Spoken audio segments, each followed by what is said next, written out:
Доброго дня. Ми починаємо нашу зустріч із іспансько-хорватською поеткою і актрисою Деборою Вукушич.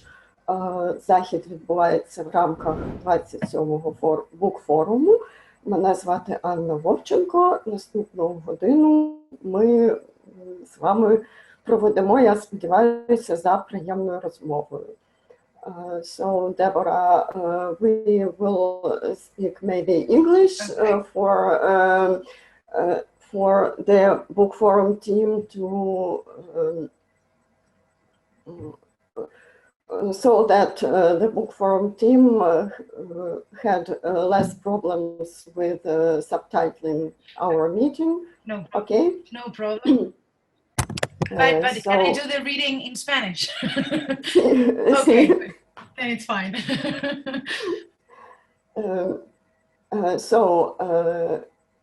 Deborah, you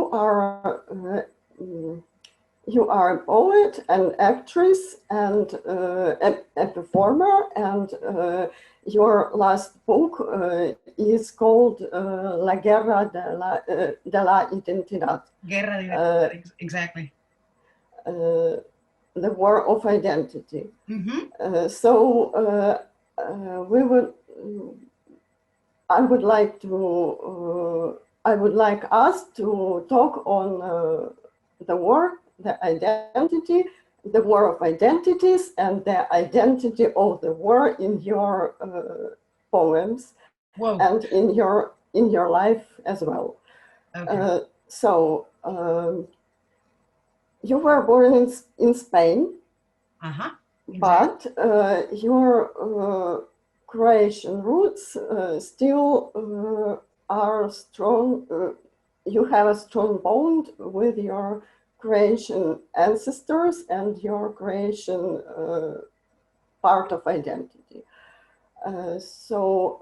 What is the prevailing part if in your self Okay. identification? Yeah, I'm Galician, half Spanish, but more Galician. You know, Spain is divided into 17 communities, different regions, and my side, it's like in the upper part of Portugal.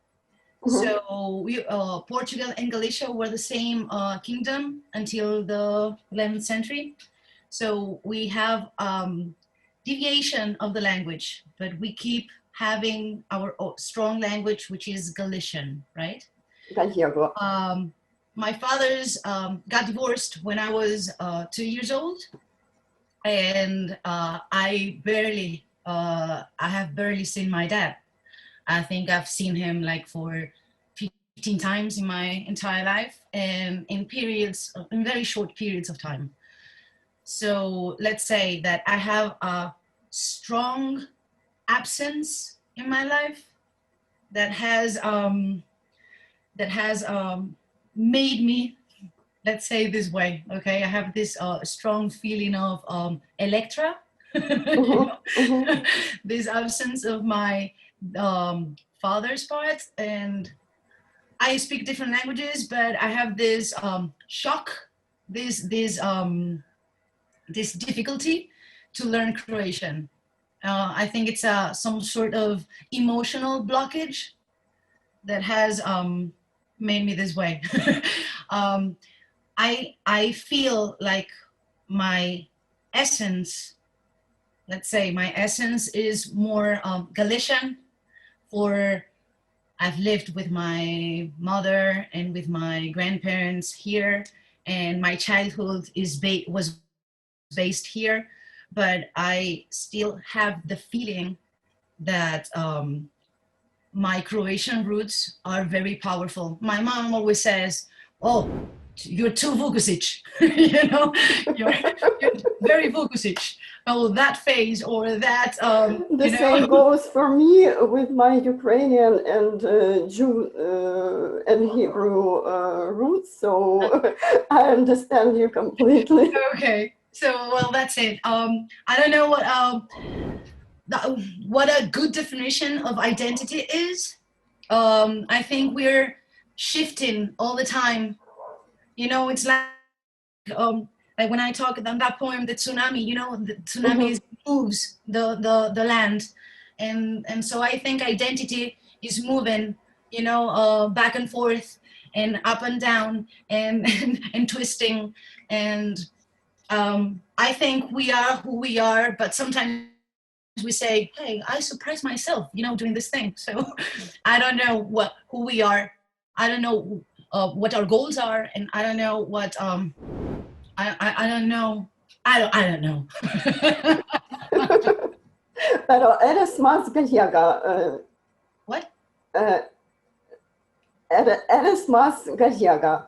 Yeah, definitely. I'm more Galician. Soy más gallega. Soy más gallega, but I'm more Galician. But the thing is that this absence is very big. So it makes, it's a huge part of also my identity, this absence or this imagination of this, you know, imaginary, this collectivity, let's say, community. And what about being a poet and an actress at the same time? Is it easy, or maybe it's too challenging, or something? Every time they ask me if I have to pick one, I never say you pick. You pick yourself. You know, you decide what to do. I think what I like is telling stories. I don't know. I don't mind which way. You know, I like directing. I like writing. I like performing. So I think it's a way of expressing myself in different ways. And I like telling my own story, but also others. So I think it's cool. I think I'm lucky because I love my jobs. Debora Vukушич and her languages, which you write in Gallego, in Spanish. Yep. And what about creation in your life? No, as I told you before, I have this emotional blockage, and every time I try to learn, I just know a few things, like saying "search moje" or you know, tiny little words, expressions. Ja malo razumijem, ali nije govorim hrvatski dobro. Things like that, you know, small, tiny little things. I've never written in Croatian, for I don't speak it, and this is a huge lack for me, you know, a lack of identity in this case. So the building of identity out of lacks. What about the main challenge of this building of your own world, of such the blocks?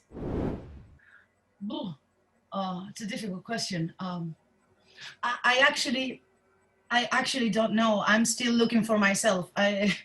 I'm 41, and even though I should be really, you know, sure and self-assured, I still surprise myself. I just broke up with my boyfriend a month ago, and I thought this relationship would last forever, you know? So this is something about relationships. Actually, you build yourself with the people you have around, right? My family has, my grandmother has a strong influence in myself. My mom as well. They are very powerful women. They're Galician, and Galician is matriarchy, you know, it's not, it's, women are very... By the way, you know that Lviv in Ukraine is also a Galician city. Yeah, I know. I know. Well, you know, there's, I live in Vigo, and there's a Vigo in the United States, and there's a Vigo in different places around the world. So I guess it's because of travelers, right? Or did you think it's a coincidence? What do you think? Sure, don't know actually. It's also difficult and a challenging question. Well, I don't know. I think I'm made. I create myself when I'm with others, and I'm sure nobody is the same depending on who has around. But I don't know. I think I'm a powerful person. I'm a strong girl because of my grandmother and because of my mother, and also, you know, I'm half Croatian, so I'm passionate and and Mediterranean way. yeah, but no, Balkan way, you know. I'm like half Atlantic and half ¿cómo se llama? Adriatic, you know. Mhm. So let's say that we're passionate, and we're very passionate. What about feeling your identity as a woman? You were brought up by women. Your texts are also very feminine. Even those which are written on behalf of a man, but still, what do you think of this verbal femininity of yours? I'm surprised because I've always thought of myself, yeah, I paint my eyelashes, you know, I put up some lipstick, and I wear it red because my gestures and my manners are very masculine. Actually, I always well, in Spanish, you know, it's a very male. It's a very male way of thinking. We say "es la polla," which is like, it's like the dick, you know, and it's something very good. We say "es un coñazo," which is like, it's very, you know, annoying and boring, and it stands for the feminine, you know, cunt. So we have a very male-ish perspective, but I think what women have different than men is the sight. It's the perspective. No, it's the eyes with which you look at the world. And break out of the patriarchal hierarchy. Sorry? Break out of the patriarchal hierarchical world. I'm very surprised lately because I've been discovering very great, amazing, astonishing female poets that have been silenced. So it's so great that we are now fighting to get our voice, you know, heard. So yeah, I don't know. I think I look the world with my own eyes. I don't know whether they're feminine or masculine. I hope they're feminine because we have some sort of different sensitivity. But that's it. I don't know if I'm what? They truly are. I think so. Just the way, because you stand in a different position in the world. You have to fight for yourself all the time to prove yourself, to prove that your words and that your way of looking at the world, staring at the world is different, but it's valuable. It's worth it. Okay, so maybe we start reading a bit.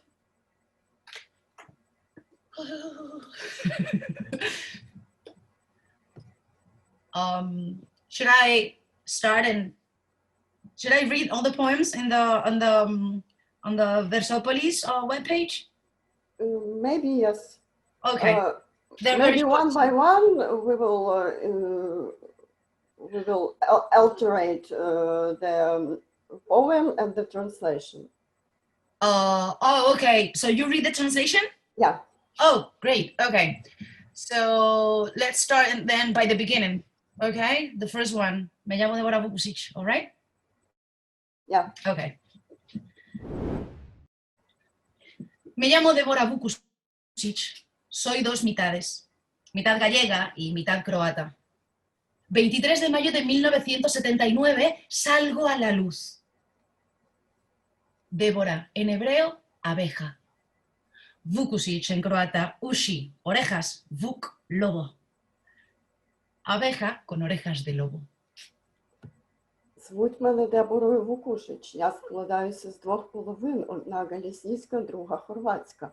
23 травня 1979 року я з'явилася на цей світ.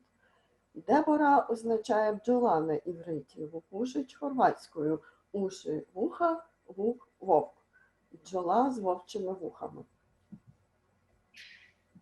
Mi padre es un ex-yugoslavo, es decir, un nuevo croata que desde siempre ha odiado a los serbios.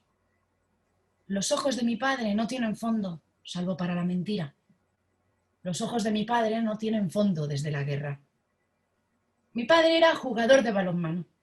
Luego se convirtió en pintor de pincel y por la guerra se hizo militar. Entonces dejó de pintar. Pero hubo un tiempo atrás, en que cazó para mí una ardilla a la que después soltó.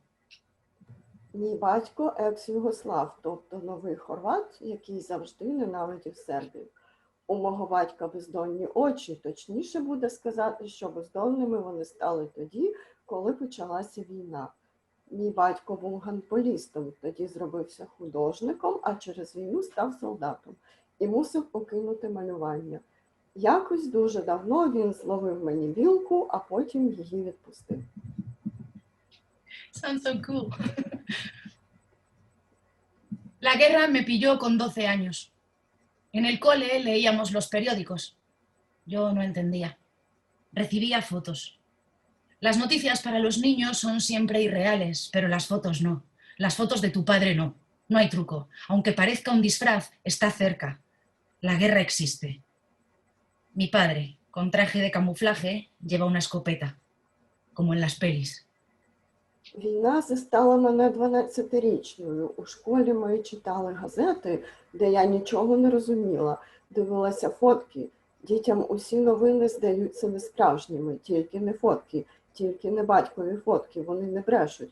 Хочеш думати, наче це маскарадний костюм, але війна існує насправді, поруч. Батько стоїть у камуфляжному однострої з гвинтівкою, ніби в кіно. Mi padre, croata, se ha casado con otra mujer serbia cuyo apellido es Milosevic. Paradojas de la vida.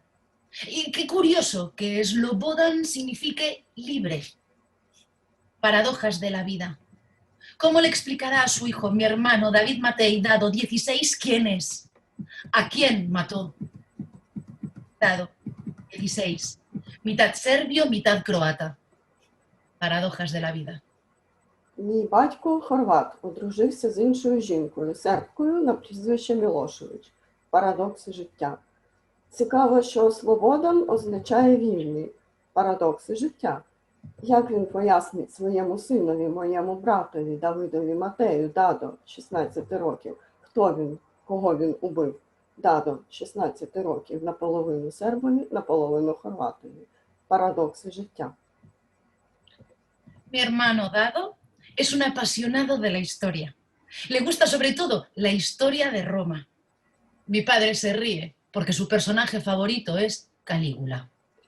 Дадо, мій брат, захоплюється історією, а найбільше історією стародавнього Риму. Батько сміється, улюблений персонаж у нього Калігула. Abro Facebook. Un señor que desconozco se presenta como amigo de mi padre y adjunta un link a una noticia. 19 años más tarde, sospechoso de crímenes de guerra. Mi padre, de 55 años, es acusado de asesinato. Se dice que ha matado a Jovan Ergic, un civil, padre de un chetnik, un paramilitar serbio. Логінюся на Фейсбуці, а там якийсь незнайомець представляється товаришем мого батька. Кидає лінк на статтю. Підозрюваний у воєнних злочинах 19 років по тому. Мій батько 55 років обвинувачується в убивстві. Пишуть, що він убив Йована Ергіча, цивільного батька-четника, сербського бойовика. Veo el escudo de familia que sube dado a Facebook y vomito en trance. Cada noche un lobo blanco protege mis pasos. Mis antepasados degollaron a nuestros enemigos y aullaban en la cima de las montañas, agitando sus cabezas.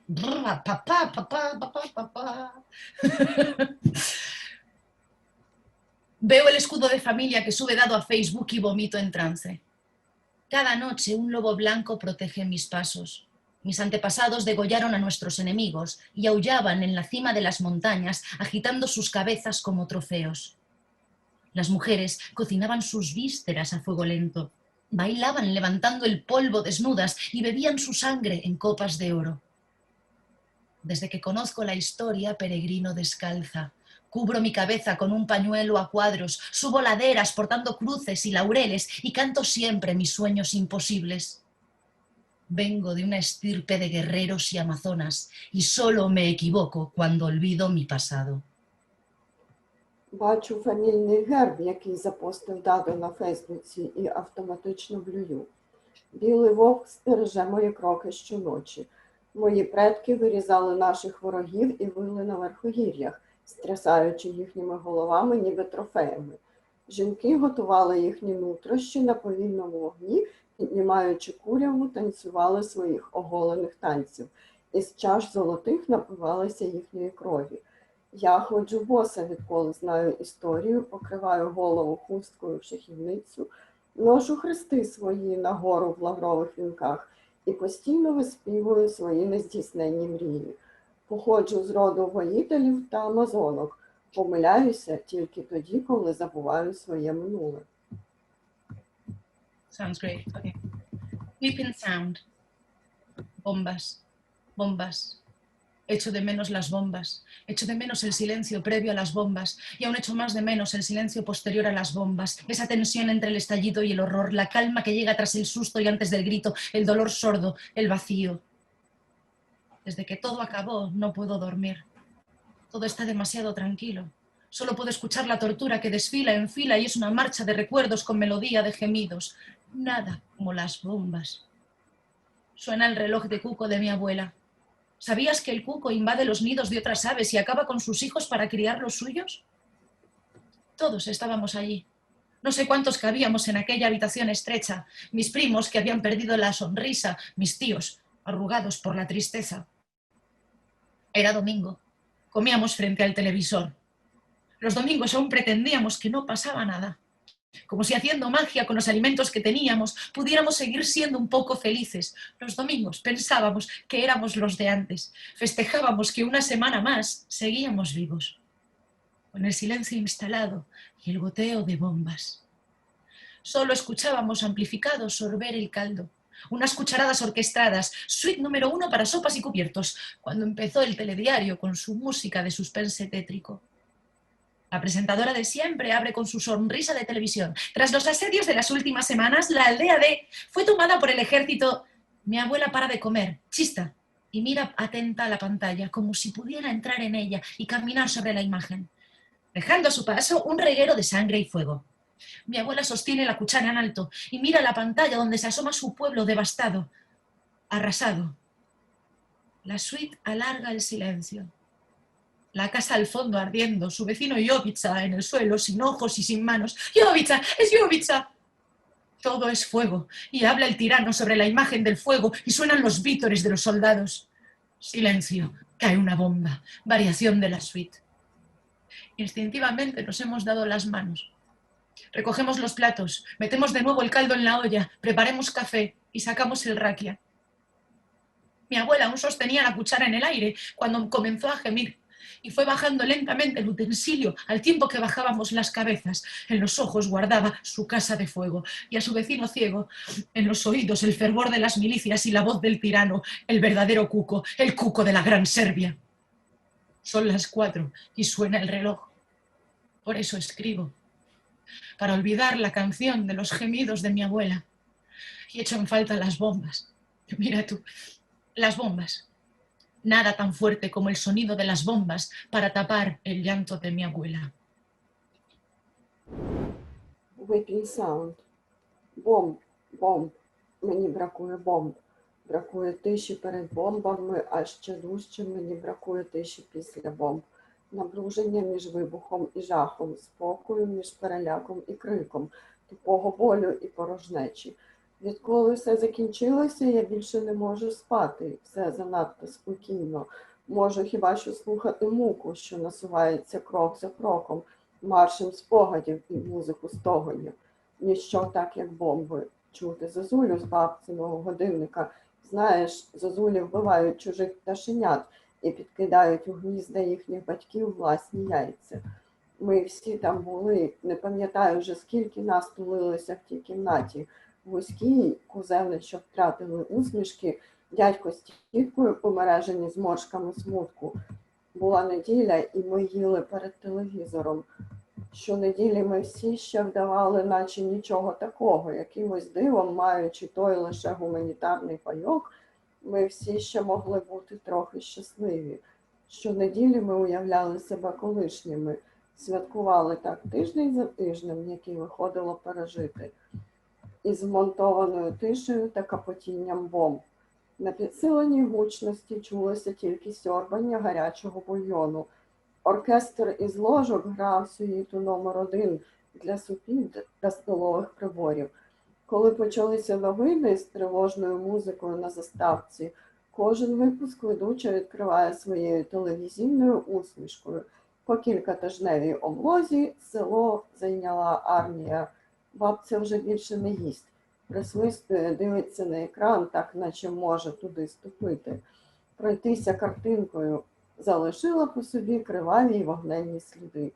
Бабця піднімає ложку вгору і дивиться на екран, де показують її рідне село, спустошене, стерте з лиця землі. Світа триває в тиші, на тлі палає будинок, її сусід Йовіца лежить на землі без рук та очей. Це Йовіца, все на екрані вогонь, і деспот щось промовляє на тлі вогню, і чути схвальні крики солдатів. Тиша, падає бомба, варіація сюїти. Інстинктивно ми схопилися за руки, збираємо тарілки, переливаємо бульйон назад у каструлю, варимо каву і витягаємо ракію. А бабця все ще тримала в повітрі ложку, коли застогнала, поволі видобуваючи посуд. Ми опустили голови, і у зіницях так і відбився її охоплений полум'ям дім і безокий сусід. У вухах крик мілітарних загонів та голос деспота, істинної зозулі Великої Сербії. На годиннику вибиває 4, для цього я й пишу, щоб забути пісню бабциних стогонів. І мені бракує бомб. Чуєш, бомб, ніщо так, як бомби, не заглушать ридання моєї бабці. Imagina un tsunami. El tsunami llega, arrasa y se acaba, pero mientras ese tsunami latía, el suelo se movía, la tierra se movía. Imagina este país después de todo lo que pasó. Imagínatelo después del tiempo del odio, del hambre y de la guerra. Puedes limpiar el desastre, recolocar tus cosas y pretender vivir a una vida normal, pero no pisas el mismo suelo, ¿sabes? El tsunami lo movió y ya no es el mismo. Y tú puedes jugar con normalidad, pero nada es normal. Ya nada es normal. Un tsunami es más que una fuerte tromba de agua. Una guerra es más que no solo perdimos territorio, años, amigos y familia, ¿sabes? También perdimos el equilibrio, la confianza y la inocencia. Уяви собі цунамі. Цунамі накочується, нищить і відступає, та поки цунамі гатило, земля здригалася і двихтіла. Уяви собі цю країну після всього, що сталося з нею. Уяви її по роках ненависті, голоду та війни. Можна прибрати руйновище, позбирати розкидані речі і прикинутися, наче знову живеш нормальним життям, але ти вже ступаєш по іншій землі, розумієш? Вона вже інша, відколи цунамі струснуло її. Ти можеш бавитися в нормальне життя, але нічого вже не нормально, нічого більше вже не нормально. цунамі – це не просто дуже огром води. Війна – це не просто. Ми втрачаємо не лише територію, друзів, літа і сім'ю, розумієш? Ми втрачаємо ще й рівновагу, довіру і невинність. Esto me lo contó un tipo que estaba en las brigadas. En un pueblo pequeño había un hospital de maternidad. Las brigadas serbias tomaron la aldea. La mañana de Nochebuena. El día de Navidad, mientras se iban alejando, como regalo a los croatas, colgaron a los recién nacidos. Hicieron un árbol de Navidad con los bebés muertos y escribieron una nota. Ya podéis adorar al niño. Я тут зроблю маленький вступ для українських читачів. Я розкажу передісторію цього перекладу. Я почала, коли я працювала з добіркою віршів Дебори, якраз сталася подія в анексованому Криму, коли було знайдено тіло 3-річного Муси Сулейманова,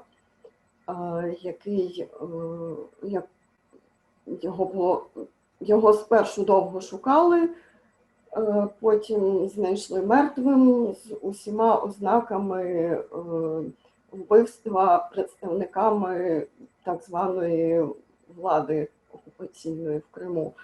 Тому я би хотіла, щоб, по-перше, присвятити цей вірш пам'яті, власне, Муси Сулейманова, цей переклад, а по-друге, я хотіла би нагадати всім нам, що гасло «Ніколи знову» ми можемо втілити в життя тільки тоді, коли навчимося знати, що такі історії – це не вигадки з книжок, це вже наше життя, і від них не можна відвертатися, бо інакше ми не матимемо сили на перемогу і подальше порозуміння із самими собою. Цю історію розповів мені якось колишній солдат. В одному невеликому селі стояв пологовий будинок. Сербські бригади взяли село на святвечір. Різдвяного ранку, йдучи, зробили хорватам такий подарунок. Перебили всіх новонароджених, повісили на ялинку мертвих дітей і лишили записку «Можете поклонитися немовляті». Deborah, I'm sorry, I told just a story from our Ukrainian war, which is very similar to this, somehow similar to the story of this poem, and I would like our Ukrainian audience to remember all the parallels which happen in the world between our histories and stories and our biographies.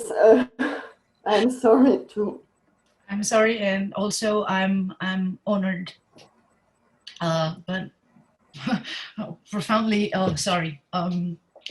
Well, human beings, the human beings are cruel, and I apologize. I really apologize because I know it's a very tricky topic. But okay, still, let's go over. But still, these topics are to be discussed, are to be understood, and to be overthought profoundly. This is the only way for us to get through the war, and to still be human beings after all this happens. Yeah. And I would also like to ask you about your own feeling of war and your own way of understanding the war. You were an adolescent when the war started, yes, and you have never been to Balkan in your childhood. No, I have. Mm-hmm. I have been to Yugoslavia when it was Yugoslavia, and after the war. The thing is that, you know, I think we have a payment to do. We owe the Balkans an apology for we instigated that war. We televised, we shot, you know, the war, and for us it was like for the Yankees, you know, Vietnam. It was the first, let's say, war televised and proximate and close to us after the Second World War. So we never thought something like that, of that amount of cruelty, would happen in our home, you know? So I think the rest of Europe owes an apology and to the Balkans. The thing is that I never lived the war in the place. I lived it far away. I lived it from the distance. So the problem is imagination. Imagination is huge, and it makes you dream and have nightmares, and it makes you think about your family and what they will be going through, and for I'm lucky because I didn't leave it, you know, in the place. I just lost a couple of friends that I don't know where they are, but I've heard so many terrible stories that happened to friends of mine. So yeah, I think maybe by writing I pour out all that sorrow, that sadness, and maybe by writing it we won't forget it, so we won't make the same mistakes. I think it's stupid, you know, to fight for a small tiny little piece of land. You know, frontiers and borders should be erased. Even though we have our own identity, we have to learn how to live together, you know, not to separate ourselves, not to make divisions, but to look for the things in common. You mean in the Balkan or in the world? Worldwide. Worldwide. But still, some borders still have to be kept, I think. I know there are some limits, and we have to organize, let's say, the world. But the thing is that it's stupid that a piece of art doesn't have to have a passport, but a human being does, you know? Maybe there's an overpopulation in some countries, but we destroy the rest of the world, of the third world, you know, of the most poor countries. We take profits of them and we don't give anything back, you know, in return. I think, yeah, it's important, the identity. It's important to have it, but and to make a difference, you know, to make different human beings. But the thing is that we have to live together. We have to try to understand the others, and we have to, I won't say forgive, neither forget, but we have to move on and live in something like this virus, you know, this pandemic, this global crisis. We've learned that we're likely and we tend to look for the difference, you know, and to blame others and to put borders and to divide ourselves. And I think that the only way of advancing and moving on is by trying to understand instead of trying to look for the difference, trying to get together instead of being separated. That's my personal way of seeing it. Thank you very much. Can we continue with? Yeah, let's end it up. Let's go for Mustafa and a bit of love. Okay. I read this poem with some sort of an accent, okay? Okay. This Arabic accent. So, mi mujer es rubia. No es guapa en general, pero para mí es la más guapa. Es española, de un pueblo de Segovia. En mi país los mercaderes la cambiarían por un montón de ovejas y de camellos solo por ser rubia. Yo la vi Me gustó y entonces le regalé flores. Regalaba flores todos los días, compraba una flor para ella, me perfumaba y la esperaba en la salida del trabajo. Todos los días compraba una flor y la seguía a casa. Todos los días la acompañaba a casa y le pedía ir a tomar café. Todos los días, flor, trabajo, café, flor, trabajo, café. Por favor, estoy enamorado de ti, le decía. Una flor para otra flor. Vamos a tomar café. Eres como un pájaro que canta, le decía. Y ella se ponía seria de repente. Yo seguí y un día dijo que sí. No volvió nunca a tomar café. Yo le enseñé el sabor del té. Ese día confesó que tenía alergia a las flores compradas, que solo las quería si yo las robaba. La noche de bodas me coronó ladrón de orquídeas. Llevo 15 años con mi mujer. El otro día me dijo que de pequeña tenía un canario. Murió de frío, el canario, y por eso no le gusta que lo llame pajarillo. 15 años, todos los días robo una flor para ella y le digo, buenos días, pajarillo. No me gusta que me llames pajarillo, ahora ya lo sabes, la culpa es del canario, por el frío. Yo le dije que no era un canario, ella, un ruiseñor. La conozco. Le dije que iba a dar calor a ese frío. Son 15 años. Ella rió como nunca y parecía que tenía 18, igual que cuando la conocí. Entonces el bebé empezó a llorar y la cara le cambió. Seguro que me pedirían de vuelta camellos y ovejas los mercaderes 15 años más tarde. Cuando el bebé se durmió, la recogí en mis brazos. Estaba tan pequeña, tan cansada, un pajarito malherido. Y la besé en la boca. Noté cierto sabor amargo. Mi mujer me engaña. Café. Sabía a café. Dudé. Mi mujer me engaña. Granos molido, arábiga, colombiano. Mi mujer me engaña. Encargué todas las flores de la ciudad. Las compré. Dicen que murió de alergia aquella misma noche, pero murió de cafeína.